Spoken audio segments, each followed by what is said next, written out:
पनीरରୁ ବନିପାରିବ market ଭଳି ରସମଲେଇ। ଦେଖିବାକୁ ଯେତିକି ଲୋଭନୀୟ, ଖାଇବାକୁ ସେତିକି ଟେଷ୍ଟି। ପୁରା ସଫ୍ଟ ସଫ୍ଟ, ଆଉ ଯେତେ ଖାଇଲେ ମନ ଭରିବନି। ପ୍ରଥମେ 200 ଗ୍ରାମ ପନିର ନେଇ ତାକୁ ହାତରେ ଭଲ ଭାବରେ ଦଳି ମୁଁ ମିକ୍ସ କରି ନେଉଛି, ଯେମିତି ସେଥିରେ କିଛି ଲମ୍ପସ ନ ରହିଯାଉ। ଆପଣ ଚାହିଁଲେ ତାକୁ ଗ୍ରାଇଣ୍ଡିଙ୍ଗ ମଧ୍ୟ କରିପାରିବେ। ଏବେ ଚାଲନ୍ତୁ ଚିନି ସିରା ବନେଇବା। ପ୍ରଥମେ କଢାରେ କିଛି ପାଣି ନେଇ ମୁଁ କିଛି ଚିନି ଆଡ କରିଦେଇଛି। ଚିନି ସିରା ବେଶୀ ମିଠା ହେବା ଦରକାର ନାହିଁ, ତେଣୁ 2 କପ୍ ପାଣିରେ 1 କପ୍ ଚିନି ଦେଇ ତାକୁ କିଛି ସମୟ ଫୁଟଉଛି। ଚିନି ବାସ୍ ପାଣିରେ ମିଶିଯିବା ଦରକାର, ତାକୁ ତାର ବାଲା ସିରା ବନେଇବାର ନାହିଁ। ପନିରକୁ ମୁଁ ଭଲ ଭାବରେ ମ୍ୟାଶ କରି ନେଇଛି। ଏଥିରୁ ଛୋଟ ଛୋଟ ବଲ ଏବେ ତିଆରି କରିବା। ତା ପୂର୍ବରୁ ମୁଁ ପନିରକୁ ଅଟା ଦଳା ଭଳିଆ ଗୋଟେ ଗୋଲ କରି ନେଉଛି। ଏପରି କରିବା ଦ୍ୱାରା ବଲ ବନେଇବାରେ ଆମକୁ ସାହାଯ୍ୟ ହେବ।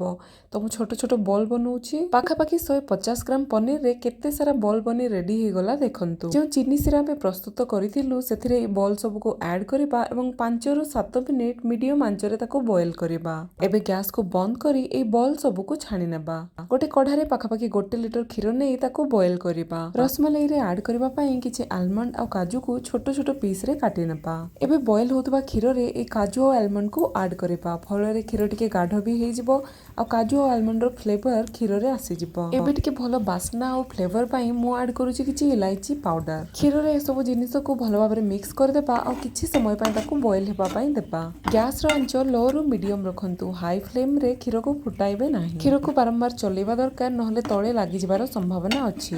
এই ଷ୍ଟେଜରେ ଆମେ ଆଡ କରିବା କିଛି ଚିନି। ସ୍ୱାଦ ଅନୁସାରେ ଚିନି ଆଡ କରନ୍ତୁ। ଏବେ ଶିରାରେ ବୁଡିକି ରହିଥିବା ରସମଲେଇକୁ ବାହାର କରି ତାକୁ ଟିକେ ପ୍ରେସ କରି ଏକ୍ସଟ୍ରା ରସ ତାର ବାହାର କରି ଦିଅନ୍ତୁ। ସବୁ ବଲକୁ ଆମେ ଏହି ହିସାବରେ ଛାଣି ନେବା। ତାପରେ ରସମଲେଇ ପାଇଁ ପ୍ରସ୍ତୁତ କରି ରଖିଥିବା କ୍ଷୀରରେ এই ବଲ ସବୁକୁ ଆଡ କରିଦେବା। କ୍ଷୀର ଗରମ ଥିବା ଦରକାର। ଆପଣ କ୍ଷୀରକୁ ରସମଲେଇ ଉପରେ ଆଡ କରିପାରିବେ କିମ୍ବା ରସମଲେଇକୁ କ୍ଷୀର ଉପରେ ଆଡ କରିପାରିବେ।